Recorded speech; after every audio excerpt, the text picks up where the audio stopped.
What's working well in this process from your point of view, and what worries you about the attempt to So make peace between those two leaders who the president's constantly saying do not like each other? this is so hard to follow. And as someone who's paid to follow it, it's so hard to follow. So I can't imagine an average American how they feel. I mean, one day Vice President Vance is screaming at Zelensky in the Oval Office. The next day, Zelensky and Melania Trump are getting private letters from President Zelensky's wife, and it seems like it's a love fest in the Oval Office with Trump and President Zelensky. And then another day, Trump is coming out, I believe, just 2 days ago, saying like he's got to get in track, and they can only, the area of land that he has is the only one that he can't. Donbass, I believe, he was like he can't have it, and I have no idea where it stands. I do think at the end of the day, Trump feels.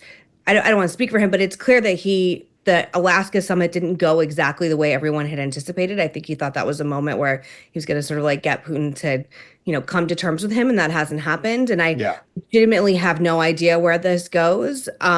Every president since Bush is trying to have a realignment with Vladimir Putin. It never works. Remember that President Bush said, I looked in his eyes and I saw a soul. I mean, this has been going on for a long time. I was hopeful President Trump could be the person to change it. I am much less hopeful now. Yeah. Yeah. Ben, what's going well? Let's emphasize the positive. What's going well from your point of view in trying to get this deal done?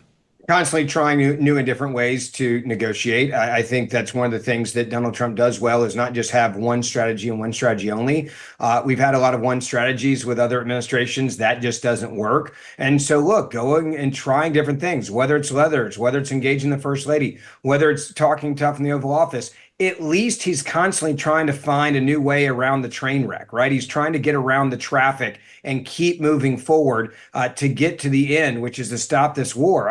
Look, Vladimir Putin is, I think, a psychotic individual who has no problem watching his own people die at record rates and sending wounded soldiers back into battle that should never be sent back into battle. That tells you how soulless he is as an individual. He's also a guy that kills everybody that ever rises up against him as an adversary. So you're dealing with a psychotic individual. That's clear. It's hard to deal with someone like that. And if you go in heavy-handed and not trying to find some way to just connect or communicate, this will never end.